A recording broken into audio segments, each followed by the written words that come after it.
Bon, eh ben, très bien. Bonjour, mesdames, messieurs. Vous savez du coup où je suis, d'où je viens. Je viens de Carl, vous l'avez compris. Alors, du coup, l'objet de ma présentation va pas porter particulièrement sur les GMAO.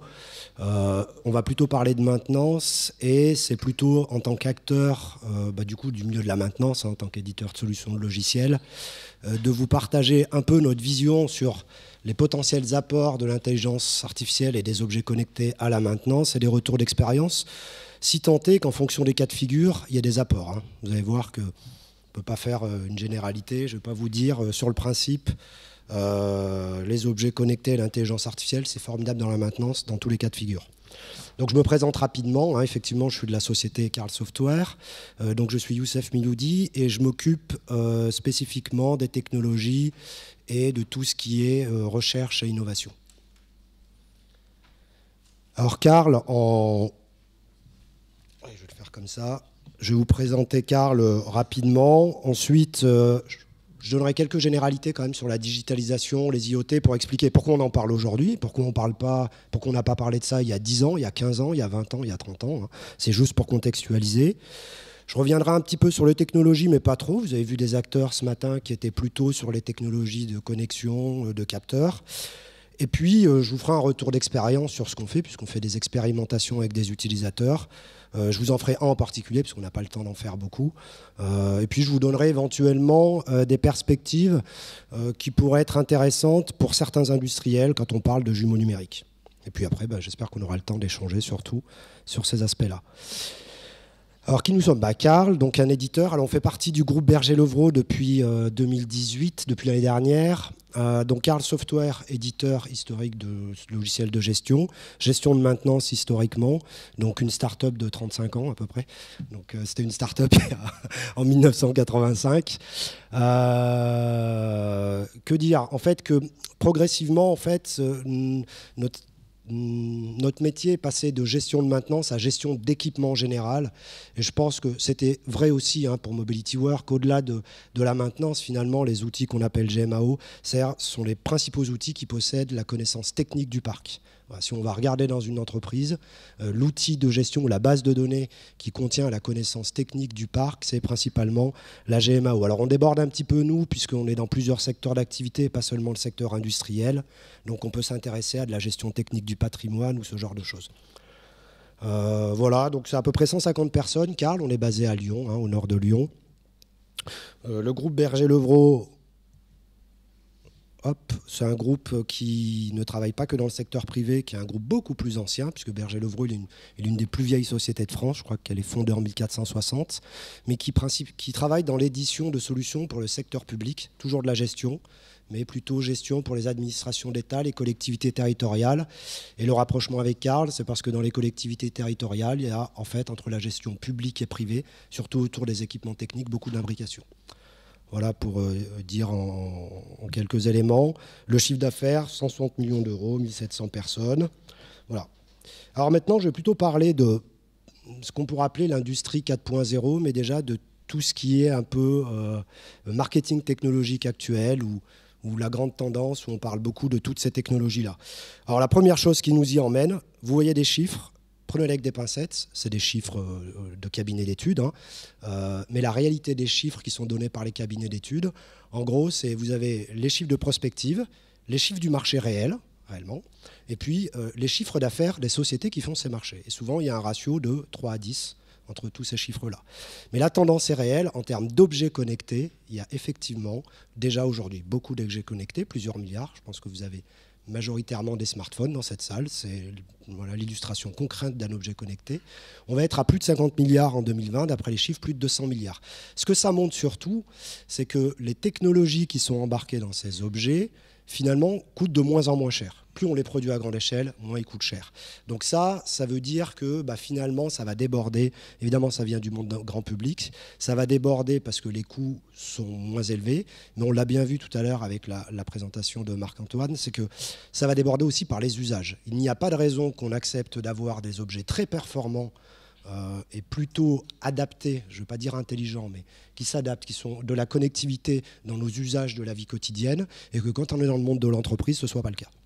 Donc ça, c'est la première chose. La deuxième chose, qui est quand même importante plutôt, je pense, pour la maintenance, puisque la maintenance, c'est quand même un métier principalement de connaissance, c'est tout ce qui relève de l'intelligence artificielle. Alors, je ne vais pas trop utiliser ce mot, parce que moi, je suis plutôt scientifique, et donc scientifiquement, ce mot, il n'a pas de sens. On va plutôt parler, dans notre cas, d'apprentissage automatique. Il n'y a pas vraiment d'intelligence artificielle, loin de là. Mais ce qui est vrai, c'est qu'on a aussi, de nouveau, autour de nous, beaucoup d'objets intelligents. Mais vraiment beaucoup. Donc des objets intelligents au sens où les interfaces avec ces objets-là sont simplifiées et ils sont capables de s'adapter. Donc ne serait-ce que l'utilisation des assistants vocaux, quel que soit leur degré de performance, est quand même une forme d'interaction beaucoup plus naturelle qu'un logiciel de gestion, par exemple. D'accord ? Donc ça veut dire quoi ? Ça veut dire que ces grands acteurs du web, principalement des réseaux sociaux d'ailleurs, en fait, ont réussi à industrialiser un certain nombre de technologies. Ils n'ont pas révolutionné. Ce qu'ils utilisent comme savoir-faire, comme technique, date des années 50, 60, 70, 80. Alors, certains sont très récents, il y a eu des avancées récentes dans le deep learning, mais globalement, ce sont plutôt des anciennes techniques statistiques qui étaient à l'origine de l'informatique d'ailleurs. Voilà, bien avant l'informatique formelle telle qu'on la connaît. Mais aujourd'hui, ils ont réussi à l'industrialiser, c'est utilisable un peu par tous, alors principalement grâce au cloud, où on a un petit peu, quand même pas mal de puissance de calcul disponible, et puis à l'émergence des données. Alors qu'est-ce que ça donne pour l'industrie ? Eh bien, en fait, effectivement, on peut parler de quatrième révolution industrielle au sens large, pas seulement pour les industries manufacturières, hein, évidemment, mais vraiment au sens large. Et je voulais positionner là, sous un angle où on voit toutes les révolutions industrielles. Ce qu'il faut voir dans ce schéma-là, c'est que chaque révolution industrielle s'est accompagnée dans l'histoire d'une révolution énergétique. La toute première, c'était tout simplement la mécanisation et donc la transformation d'une énergie fossile en mouvement mécanique, donc la machine à vapeur. La deuxième, c'est la même chose, mais en changement d'échelle par l'énergie électrique. Donc on a transformé l'énergie fossile en énergie électrique. L'énergie électrique se transporte beaucoup mieux que de la vapeur, que de l'énergie fossile, beaucoup plus vite. Donc on a pu agrandir et créer vraiment des usines. Après, c'est donc ça qui a créé les premières usines. Et donc là, on a eu les premiers équipements qui, globalement, fonctionnaient à l'électricité. Et bien sûr, ça a eu un impact très fort dans la société, puisque la société complète a commencé à utiliser l'électricité. La troisième, elle est toujours liée à l'énergie électrique, mais plutôt à l'atome. Le fait qu'on soit passé à l'énergie nucléaire nous a permis d'utiliser encore plus d'énergie électrique et de viser de l'automatisation complète. Donc deux facteurs, beaucoup d'énergie électrique disponible et le transistor. Donc ça, c'était la troisième révolution industrielle, et je pense que la plupart d'entre vous industriels sont dans cette révolution-là, c'est-à-dire l'automatisation. La quatrième, c'est quoi ? C'est pas d'avoir des capteurs connectés. La quatrième, c'est d'avoir, on l'a vu tout à l'heure, Marc-Antoine l'a bien illustré sous un angle des connaissances, on l'a vu ce matin sous l'angle des capteurs, c'est d'avoir de l'Internet des objets. Dans l'Internet des objets, tout le monde s'intéresse à objets sous l'angle technologique, c'est le côté le moins intéressant. Le côté le plus intéressant, réellement, qui porte sa révolution, c'est Internet. C'est la mise en connexion et le partage de l'ensemble des informations, y compris la mise en connexion des machines et le partage d'informations intermachines ou des réseaux sociaux qui permettent de partager des pratiques de maintenance, peu importe. Mais ça, c'est ce qui change la donne, c'est ce qui crée la quatrième révolution industrielle. Alors qu'on a commencé à vivre dans le monde grand public par l'Internet qui s'est généralisé partout, puisque tous nos téléphones, en fait, sans notre avis, puisqu'on peut refuser, mais finalement, c'est plus un smartphone, ça devient juste un simple téléphone, communiquent sans arrêt des informations. Voilà, et ça, c'est la réalité de la quatrième révolution industrielle, qui concrètement, si la troisième a fait la promotion de l'automatisation, la quatrième fait la promotion de ce qu'on appelle des systèmes cyberphysiques. J'y reviendrai plutôt à la fin, mais on est plutôt dans cette mécanique-là. Et alors, qu'est-ce que ça tire un certain nombre de technologies, je ne vais pas les commenter, on en a parlé, pardon, je suis allé un peu vite, on en a parlé ce matin, mes collègues, c'est pas vraiment mes collègues, mes confrères du numérique en ont pas mal parlé ce matin. Je vais insister sur deux points de technologie qui créent l'émergence de cette quatrième révolution industrielle, qui sont essentiellement l'apprentissage automatique, dont on n'a pas beaucoup parlé ce matin, et puis des vraies problématiques de confiance. C'est-à-dire que c'est bien, on en revient à la digitalisation des choses, c'est bien de digitaliser le monde. La première chose, c'est est-ce qu'un capteur dit la vérité ? Ça a toujours été vrai, y compris dans l'automatisation. On a des vrais problèmes j'ai envie de dire, d'étalonnage de capteurs, mais après, c'est est-ce qu'on peut avoir confiance dans une donnée numérique? La confiance, c'est deux choses. C'est la sécurité, c'est-à-dire est-ce que ma donnée est inviolable? Personne ne l'a violée. Et deuxièmement, c'est l'authenticité. Est-ce que je sais qui parle réellement? D'accord? Est-ce que j'en suis sûr? Alors, je n'ai pas besoin de beaucoup commenter ça. Vous connaissez parfaitement les réseaux sociaux, vous connaissez parfaitement le phénomène de fake news, et c'est un vrai problème de l'interconnexion et de la mise en interconnexion de tous les éléments. C'est la confiance dans le numérique. Et ça, c'est deux vrais aspects aussi sur lesquels on passe à l'industrie 4.0, qu'à partir du moment où on a adressé ces technologies-là. On parle beaucoup des autres, assez peu de celles-là, mais elles sont très importantes. Alors, qu'est-ce que ça peut changer pour la maintenance? Évidemment, on va parler de maintenance prévisionnelle, pour ceux qui font beaucoup de marketing de maintenance prédictive. Moi, je vais vous dire, en fait, ce n'est pas du tout notre position. Je pense que prévoir les pannes, objectivement, ce n'est pas le truc qui intéresse l'équipe de maintenance. L'équipe de maintenance, son travail, théoriquement, c'est d'être un centre de profit et de permettre d'utiliser au maximum les équipements en fonction de leur usage. Pas de permettre au maximum tout court, en fonction de leur usage. Qu'est-ce que c'est que leurs usages? C'est à vous de le déterminer, c'est au cas par cas, c'est en fonction de votre domaine d'activité, de ce que vous produisez, des marchés sur lesquels vous êtes, des usagers que vous avez.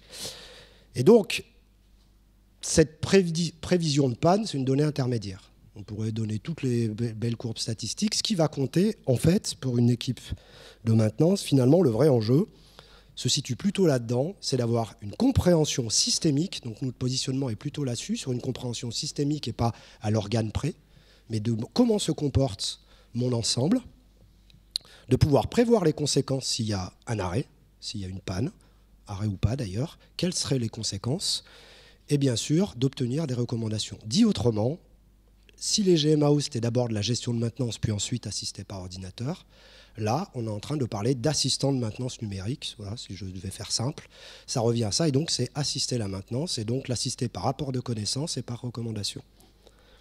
Alors, pour le situer, évidemment, ça a été largement expliqué ce matin.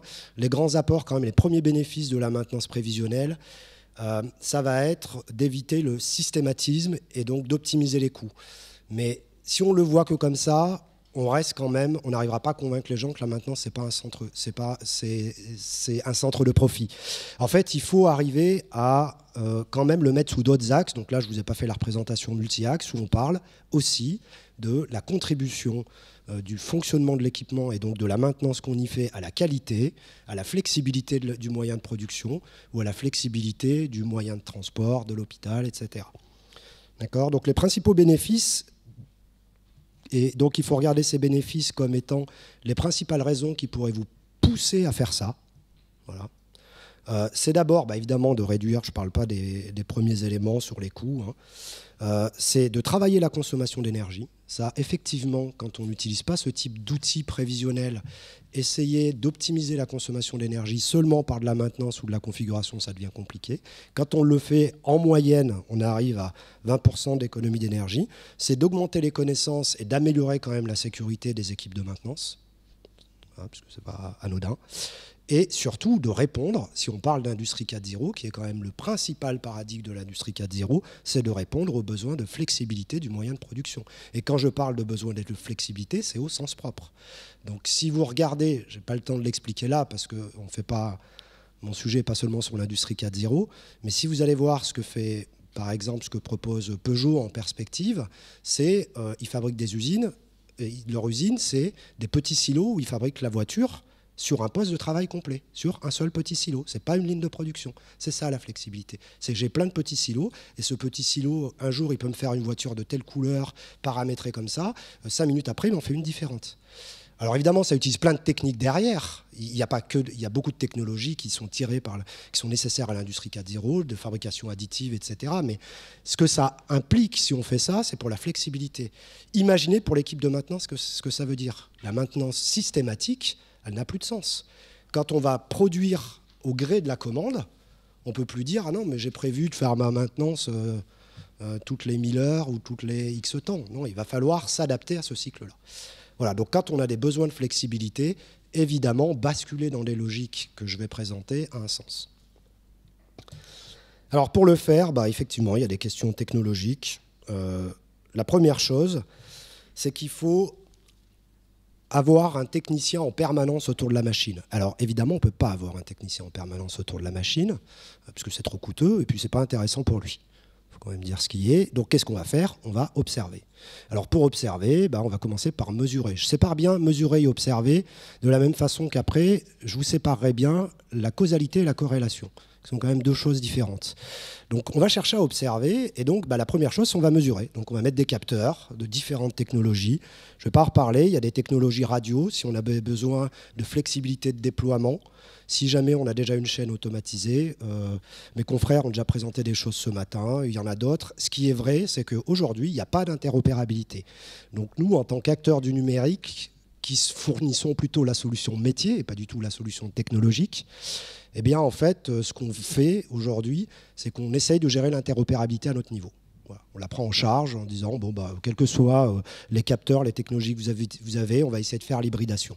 Mais effectivement, il serait souhaitable qu'il y ait une vraie convergence d'interop entre les différentes technologies de capteurs et puis les différents fournisseurs. Donc vous avez tout, et bien sûr, quand vous avez déjà une chaîne automatisée, vous pouvez passer du bus de terrain au bus Internet. Mais il faut quand même bien comprendre que vous allez connecter vos machines entre elles. C'est ça la philosophie. C'est pas je vais juste superviser à distance, ça c'est une chose. Là, ce dont on parle, c'est bien de rendre accessibles mes données, de les partager avec différents services déjà, peut-être avec d'autres à l'extérieur de mon entreprise, mais entre les machines aussi. On va faire ça, à travers ça, ce qu'on va essayer de faire, c'est observer, puis une fois qu'on a observé, on va essayer déjà de savoir si ce qu'on observe est juste. Dit autrement, on va essayer de limiter le facteur de il faut faire la maintenance des capteurs parce que les capteurs déconnent, les capteurs disent des bêtises, sont mal étalonnés, etc. Donc on va essayer de détecter ce qu'on appelle des anomalies, donc d'avoir un mécanisme de confiance dans les données qui soit le plus automatisé possible. Ça, c'est très important. Hein. Accumuler des masses de données sans savoir dire si elles ont du sens, je parle bien de sens, hein, je ne parle pas de est-ce qu'elles sont erronées numériquement, c'est un vrai problème. Donc ça, c'est notre première étape dans la logique de ce qu'on met en œuvre, c'est d'avoir les mécanismes d'apprentissage qui font qu'on arrive à assez rapidement détecter automatiquement si une donnée est pertinente ou pas. Ensuite, c'est de les agréger, de trouver des corrélations et pas des causalités. De trouver des corrélations, non pas pour savoir complètement pourquoi c'est tombé en panne, mais trouver des liens entre des comportements du système et des données qui proviennent des signaux. Donc, on va systématiquement chercher à modéliser trois choses. Quel est le comportement de mon système, c'est-à-dire quel est son mode de fonctionnement, a priori. Est-ce qu'il y a des éléments symptomatiques d'une défaillance, voilà, les rapprocher de ce mode de fonctionnement, et qu'est-ce qu'ont fait mes équipes de maintenance quand il y avait ça? J'insiste, hein, parce qu'une fois qu'on sait ça, c'est très bien, mais qu'est-ce qu'elles ont fait? Parce que sinon, on passe juste dans la maintenance prévisionnelle statistique avec des lois d'usure, ça a été expliqué ce matin. Ce n'est pas trop l'objectif, là. C'est d'aider l'équipe à s'organiser, à travailler mieux. C'est une approche vraiment plus systémique. Et donc là, on doit avoir l'information de qu'est-ce qu'elle fait à ce moment-là. Donc ça veut dire qu'il faut avoir une maintenance un minimum organisée, c'est le préalable. Que vous liez dans une GMAO, dans ce que vous voulez, peu importe, il faut avoir une traçabilité de qu'est-ce que vous faites dans certaines situations. Et on va s'appuyer sur ces informations-là pour dire, OK, voilà comment se comporte l'équipe d'habitude, voilà les risques, voilà les conséquences qu'on connaît, qu'on a apprises, et bien voilà ce qu'on peut proposer. Donc on est dans une forme d'apprentissage automatique. Alors là, je vais passer rapidement aussi, mais mes confrères ce matin en ont parlé. Hein. Pour faire ça, il faut collecter beaucoup de données. Souvent, on fait des précalculs localement, ce qui s'appelle du edge analytic. Ils en ont parlé. Je ne vais pas trop insister. Je vais juste vous dire, nous sommes un acteur. Nous le faisons pour nos utilisateurs. Nous l'avons fait nous-mêmes pour notre propre bâtiment ou pour nos propres moyens de production de données dans notre data center. Il faut être entouré quand même. Voilà, quand on bascule dans ces mécaniques-là, il faut s'entourer d'un certain nombre d'acteurs. À la fois, à mon avis, de vos collègues de la même confrérie métier pour discuter des pratiques de maintenance entre vous, des problématiques que vous souhaiteriez résoudre, et puis aussi d'acteurs technologiques. Alors, je vais... Parfait, il me reste un quart d'heure, ce sera à peu près un quart d'heure, 20 minutes. Ouais, 10 minutes, parfait. Donc en 10 minutes, je vais plutôt là passer sous l'angle pratique, sur un cas d'utilisation. qui a été mise en œuvre par un de nos clients, donc, qui s'appelle Alstef Automation. Donc Alstef, son métier, c'est un industriel qui conçoit, assemble et exploite pour ses propres clients des systèmes de convoyage. Donc de manutention en général, de manutention automatisée. Donc ça peut être des systèmes de convoyage tels que les tribagages. Donc là, vous voyez un système de tribagage, mais ça peut être aussi des entrepôts logistiques automatisés comme ceux d'Amazon, de la Poste, ou des systèmes aussi de convoyage, parfois dans les cimenteries ou ce genre de choses. Donc il a la particularité d'être l'industriel et d'assurer la maintenance. Voilà. Il fait les deux. Et donc là, vous comprenez que pour lui, la maintenance devient très vite, parce que tout ce que je vous explique n'a de sens que si vous êtes convaincu et que vous vous organisez pour que ce soit un centre de profit. Et ben pour lui, c'est évident, c'est un centre de profit, la maintenance. C'est évident parce que, en gros, il est prêt à faire un business model où il dit j'arrête de vendre des machines à mon client, ce qui pourrait être votre cas si vous êtes un industriel. Il arrête de lui vendre des machines, il lui vend un service. Il lui vend un nombre de pièces transportées par heure, si vous voulez. Voilà. Et donc, évidemment, pour tenir ça avec la meilleure équation économique, il a plutôt intérêt à avoir un taux de disponibilité et d'efficacité de ses équipements qui soit maximum. Donc, on a travaillé avec lui parce qu'il est très difficile, objectivement, de démontrer de façon universelle que la maintenance prévisionnelle, c'est la panacée partout. Donc, on a travaillé avec lui pour à la fois mesurer les contraintes, les barrières à l'entrée pour les utilisateurs, mais aussi pour voir quand est-ce qu'économiquement c'était viable. Si on veut parler avec les équipes maintenance, quand est-ce qu'économiquement c'est viable. Alors nous, notre domaine, pour nous, c'est un projet de recherche. Donc on mène des activités de recherche avec des laboratoires académiques et ça nous permet d'avoir des données pour expérimenter. Donc le deal, le client, il s'occupe vraiment de sa partie industrielle. Il choisit les fournisseurs de capteurs, il choisit les technologies sur lesquelles il veut communiquer et il choisit comment il fait pour rendre sa machine communicante. On l'accompagne, on le conseille, mais on lui laisse le choix. Voilà, c'est son cahier des charges, c'est lui qui définit cette partie-là. Puis nous, on s'occupe, dès qu'on bascule dans le numérique, là, on vient prendre en charge tous ces aspects-là. Alors, comment ils ont fait ? Voilà, là, vous avez un exemple, un convoyeur, ça ressemble à peu près à ça. Ils sont venus l'équiper avec différents capteurs. Ils ont choisi des technologies radio. Donc, ils avaient un bus de terrain qui était un bus ASI, donc c'est un bus très simple, le bus ASI. Ils ont choisi des technologies radio tout simplement parce que dans les systèmes aéroportuaires, il y a des contraintes de sécurité. Ils voulaient une isolation des réseaux très forte, etc. Donc, c'est la raison pour laquelle ils sont plutôt passés par des technologies radio sur les capteurs. Mais assez simplement, ils sont venus ajouter, on a discuté avec eux de, par rapport à ce que vous voulez faire, qu'est-ce qu'il faut mesurer ? Et c'est là où la démarche commence à changer, c'est qu'on ne va pas se remettre dans la mécanique de faire une démarche par la logique du service méthode, j'ai envie de dire, c'est-à-dire par l'ingénierie, de dire « Ah ouais, non, mais moi, par intuition, je sais qu'il faut regarder le spectre, de faire de l'analyse vibratoire ou regarder le spectre, etc. » On n'est pas du tout rentré comme ça, on s'est dit quel est l'objectif, qu'est-ce qu'on veut atteindre, quelles sont les données disponibles dans la GMAO ailleurs, regardons ces données, est-ce qu'on trouve des corrélations. Si on en a, très bien, on se contente de ça. Si on n'en a pas, on commence à regarder en ajoutant des capteurs sur des données les plus hauts niveaux possibles. Par exemple, l'intensité du moteur électrique, la vitesse de déplacement du convoyeur, etc. Donc on y est allé un petit peu par étapes comme ça, en essayant d'utiliser les capteurs et les signaux les plus simples possibles. Voilà, donc là c'est la logique de toute la chaîne. Puis le problème qu'il y a, c'est effectivement notre client, ce client-là, et comme un certain nombre de clients, il a des difficultés à alimenter sa GMAO. Et donc, on lui a dit, maintenant, il faut qu'on aille chercher votre historique de compte-rendu d'intervention, parce que c'est là que se cache la connaissance. Et on va apprendre avec ça. Et quand on a regardé, ce n'était pas suffisant. Donc, vu qu'il est l'industriel, en même temps, qui fabrique les équipements, on lui a proposé de faire un plan d'expérience. Donc là, on bascule plutôt dans le côté data science. C'est, on va fabriquer des modèles, et pour fabriquer les modèles, on va apprendre. D'accord ? Alors ça paraît simple, un convoyeur, vous avez vu, c'est pas compliqué. Il y a un système avec différents roulements, des rouleaux, des roulements. Donc c'est plutôt ça, souvent, qui tombe en panne. Une bande plutôt élastique. Et puis un système motoréducteur qui est plus ou moins gros en fonction de la charge à déplacer, de la longueur. Et bien sûr, un système comme ça, où finalement il n'y a pas une infinité d'organes, vous diriez combien de causes de panne possibles d'après vous ? Allez, en ordre de grandeur. 50, 100, 1000 ? Qui dit 1000 et plus? Comme ça, à vue de nez? Une personne? Qui dit moins de 50? Voilà, entre 50 et 1000, tout le reste. Bon, 13 366. Voilà.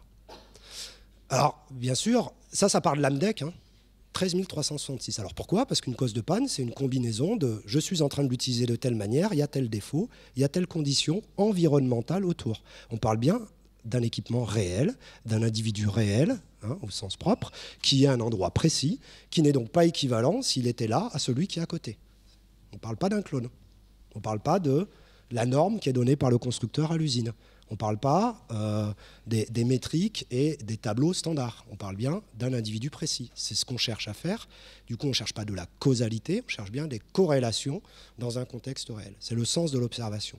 Donc vous voyez, 13 300 pannes, vous imaginez bien qu'on n'a pas fait 13 300 cas. Donc il y a eu toute une réflexion. Ils en ont fait plutôt 240, qui représentent à peu près 80 heures de fonctionnement. Et je vais vous montrer à quoi ça ressemble, un plan d'expérience. Bah, pour ceux qui peuvent le faire, c'est assez sympathique à faire, puisque ça revient à détruire des équipements. Donc c'est bien comme voilà. Ça revient finalement à jouer des cas de fonctionnement, des cas de panne et à apprendre dessus. Donc là, on mélange, hein, comme je vous disais, des modes de fonctionnement, évidemment, pour avoir le contexte. Donc là, c'est le cas d'un bagage qui serait bloqué sur un tapis. Voilà. Vous avez les différents capteurs qu'on peut voir posés sur le système. Et donc, il y a des capteurs sur la température d'huile, sur la température moteur, l'intensité, la vitesse du tapis et la température ambiante. Et avec ça, on est capable de savoir si les bagages, il y a des bagages sur le tapis ou pas, alors qu'il n'y a pas de capteur, hein, pour mesurer ça. On est capable de savoir si le bagage il est lourd ou léger, si le bagage a été jeté ou posé, voilà, parce que c'est important. Et puis on est capable de détecter un certain nombre de modes de panne, notamment sur les roulements. Alors pour faire ça, on a pété des roulements. Alors évidemment, on a commencé par les dégraisser. On y va petit à petit, hein. On applique vraiment les cas de maintenance, on les dégraisse, on les use. Et puis après, en fait, on s'est rendu compte que ce roulement-là, par exemple, n'était pas très critique. Et on pouvait le dégraisser, ça marchait super bien encore. Ça faisait du bruit, mais tout marchait bien. Il n'y avait pas de problème. Donc ça interroge. Ça veut dire que dans la loi de dégradation, dans ce cas de figure, on peut aller très loin. Donc on est allé jusqu'à bien le casser quand même, avant de dire, OK, ça c'est le cas. Donc évidemment, le client apprend des choses en faisant ça. Alors, en conclusion, ça donne quoi? Eh bien, le client, ce qu'il a, vous avez compris, dans un système de tapis convoyeur, c'est juste pour que vous puissiez vous en rendre compte, si je reviens en arrière, une des difficultés qu'avait le client, voilà, ça ressemble à ça. C'est que entretenir un convoyeur dans le système de tri-bagages, en fonction de s'il est à 15 mètres de haut au sol, etc., ce n'est pas le même problème. Ce n'est pas les mêmes usages, etc. Donc il avait besoin de déjà avoir une forme d'autodiagnostic sans faire des tournées systématiques. Parce qu'il faut reconnaître que ces équipes de maintenance, ça ne les intéressait pas de passer leur temps à tourner dans le système. Alors ça arrive souvent quand même aujourd'hui dans les usines, mais c'était la première chose à enlever. C'est arrêter de faire du travail sans valeur. Impératif dans ce cas-là, mais dans l'absolu sans valeur. Donc la première étape, c'est l'autodiagnostic. Donc c'est ce que vous voyez à l'écran, en combinant à la fois les données du plan d'expérience, les données qu'il a de son historique de maintenance et les données des équipements. On arrive à ça, on peut voir les données en temps réel pour un convoyeur, et vous avez en haut les 3 modes d'autodiagnostic. Dans quel mode de marche je suis? Est-ce que j'ai une panne? Si j'ai une panne, quelle est la cause la plus probable? Ce sont des systèmes formels, mais non déterministes. Donc, on ne considère pas que ça remplace un technicien. C'est en gros un autodiagnostic. Le technicien, ça lui fait une demande d'intervention, pas une intervention. Il va sur place et il continue à faire son travail. Il diagnostique. Qu'est-ce qui se passe? S'il dit le diag est OK, je suis d'accord. Alors, je vais vous dire, hein, pour voir qu'un roulement est pété, certains d'entre vous sont peut-être techniciens de maintenance plus que moi, souvent c'est... Si on n'emmène pas l'équipement d'analyse vibratoire, etc., c'est à l'oreille. Donc il confirme ou pas. S'il n'a pas confirmé, s'il dit non, c'est pas ça, et le système d'apprentissage apprend que là, il s'est viandé. Alors il va lui falloir beaucoup de temps, hein, souvent, pour se corriger, mais il va apprendre que c'est pas bon. Sinon, c'est que ça confirme. Et puis, c'est comme ça que ça fonctionne aujourd'hui. D'accord ? Donc, on se nourrit, bien sûr, de la pratique qui est faite sur le terrain. Donc, l'étape qui est donnée aujourd'hui, c'est l'autodiagnostic. L'étape à venir, c'est la prise de décision. C'est-à-dire comment on est capable de créer une loi de dérive sur le système. D'accord ? C'est de dire, là, il y a un autodiagnostic qui est roulement défectueux. À partir de quand je dois y aller ? Est-ce que j'y vais tout de suite? Est-ce que j'y vais dans 5 jours? Est-ce que j'y vais dans 10 jours? Dans un mois? Est-ce que je peux attendre? Et ainsi de suite. Et in fine, ce que c'est censé changer, c'est aider l'équipe maintenance à optimiser son planning. Voilà. Voilà, dernier point qui n'est pas anodin, vu qu'ils ont rajouté des capteurs, on leur fournit la solution pour administrer les capteurs à distance, évidemment. Sinon, vous retombez dans le problème. Donc, pour que ce soit transparent. Et donc, ils gèrent les capteurs comme un organe de l'équipement. Ni plus, ni moins, avec sa propre maintenance. Voilà, je ne vais pas trop insister là-dessus. Alors, dans les perspectives, évidemment, les perspectives à long terme pour un certain nombre d'industriels, c'est d'avoir des systèmes cyberphysiques. Donc nous, ce qu'on ne fait pas dans la maintenance, c'est dans l'interaction cyberphysique, on passe par l'équipe maintenance. D'accord ? On peut avoir des systèmes qui font des recommandations, mais c'est quand même les experts humains qui vont agir, qui font les choses, et puis je ne vois pas comment ça serait autrement. Il faut bien d'abord, il faut leur expertise aujourd'hui, très clairement, et puis il faut bien des gens pour aller réparer les machines, elles sont physiques. Évidemment, il y a des gens, d'autres, souvent des très gros, qui promettent des systèmes complètement cyberphysiques où la boucle de rétroaction, d'action est automatique aussi. Voilà. Donc en gros, je communique avec la machine et la machine réagit. Voilà. C'est pas le cas ici.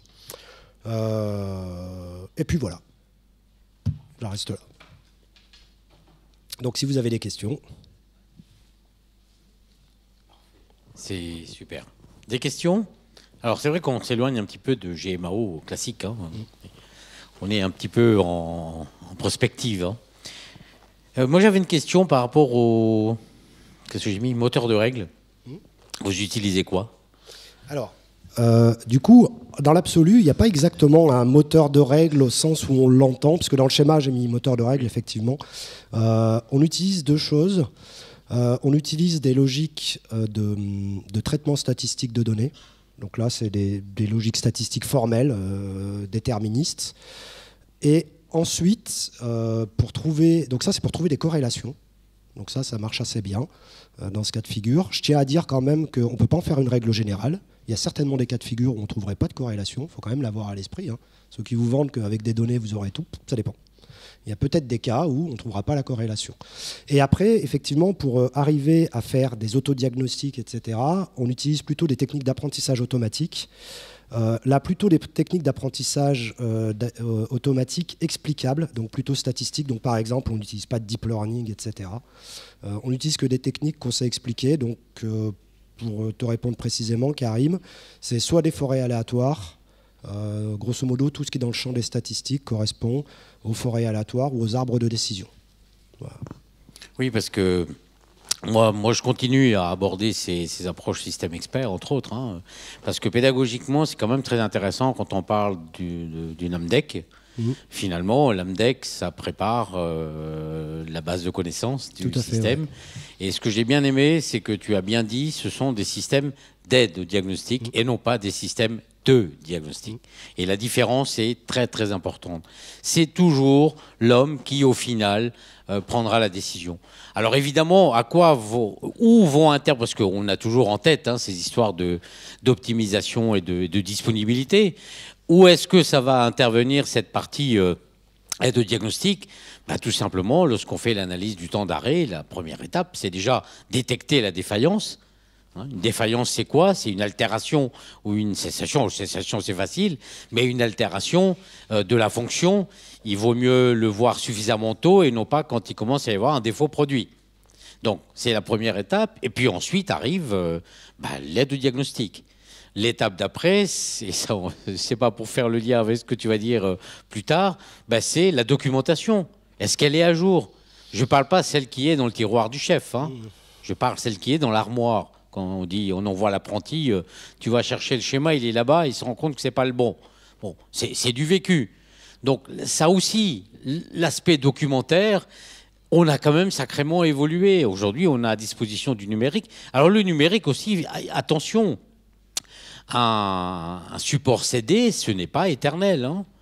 Donc, il faut le savoir. Beaucoup de gens pensent que parce que c'est sur CD, c'est éternel. Non, pas vraiment. Ensuite, vous avez des choses que vous avez réalisées il y a 10-15 ans. Avec quoi vous allez lire vos fichiers ? Ben oui, ça fait partie aussi des choses, des questions auxquelles il faut se poser. Est-ce que vous avez toujours le logiciel pour le lire? Ceux qui ont connu les débuts des Macintosh, tout le monde a apprécié le MacDraw. Ben aujourd'hui, vous lisez ça avec quoi? Oui, le problème se pose. Ah, mais la donnée, oui, on l'a stockée, mais on peut plus rien en faire. Donc cette approche, moi, je l'aime bien. Et surtout, alors tout le monde ne peut pas faire ça, hein. Faire du monitoring pendant une journée, je ne suis pas sûr qu'on ait la possibilité de le faire, mais il n'y a pas de mystère, cette partie apprentissage est indispensable. Alors l'apprentissage et deep learning, ça a parfois aussi ses limites, hein. Google avait fait des essais, puisque nous mettons à disposition des images, donc de la reconnaissance automatique, donc d'images, et ça va même au-delà, c'est la reconnaissance automatique de la situation, hein. Vous êtes dans une forêt, vous êtes dans un champ de coquelicots, etc. Et puis à un moment, il y avait une photo donc d'une belle dame, comme ça, couchée sur un cheval. Et malheureusement, le système a dit dromadaire. Bon. Ah oui. Donc ça aussi, c'est un petit peu ses limites. Mais gardez bien en tête que ça reste de l'aide au diagnostic. Jamais du diagnostic, hein, ça remplacera jamais. Ma question, c'est comment se connecte, comment avez-vous franchi ce pas et vous... Parce que c'est vrai, quand on garde en tête GMAO, on ne pense pas du tout à ça, hein. Non, alors peut-être, c'est ce que je disais. C'est surprenant. C'est ce que je disais au début. On est un acteur qui, effectivement, Carl est né par son fondateur qui s'est dit je vais créer une GMAO. Voilà, c'est comme ça. Et il a développé une petite GMAO et puis c'est parti comme ça. Mais progressivement, on est passé à ce qu'on appelle la gestion de l'équipement technique. Donc nous, ce qui nous intéresse, en fait, c'est l'équipement technique. Gérer sa connaissance, gérer ses process. Évidemment, quand on parle d'un équipement technique, de façon assez universelle, le process le plus important, c'est la maintenance. Est-ce que ça va au-delà de l'équipement technique, ou je dirais de manière plus générale, la gestion des actifs? Oui, tout à fait. Voilà. Ouais. Donc après, petit à petit, on bascule vers, c'est ce qui fait là, on va vers la gestion des actifs techniques. Donc ça peut être le bâtiment, ça peut être un hôpital, ça peut être une route. Voilà, on peut commencer à... Alors ce qui nous a emmené du coup à ça, c'est à s'intéresser à la gestion d'équipement. Un des vrais sujets, je pense que c'est une forme de maintenance qui va exister demain. Quand on regarde la normalisation de l'AFNOR sur les différents types de maintenance, nous on pense que la maintenance collaborative, alors c'est un terme que je pourrais définir rapidement, mais la maintenance collaborative est une forme de maintenance dans le futur. Alors ça veut dire quoi, hein, en deux mots, la maintenance collaborative? Elle s'appuie sur la maintenance prévisionnelle et elle prévoit la collaboration entre la machine et la personne, quand la machine sait le faire, donc on peut être très loin, hein, parce que le patrimoine industriel, avant qu'on le renouvelle, il va s'en passer des dizaines d'années.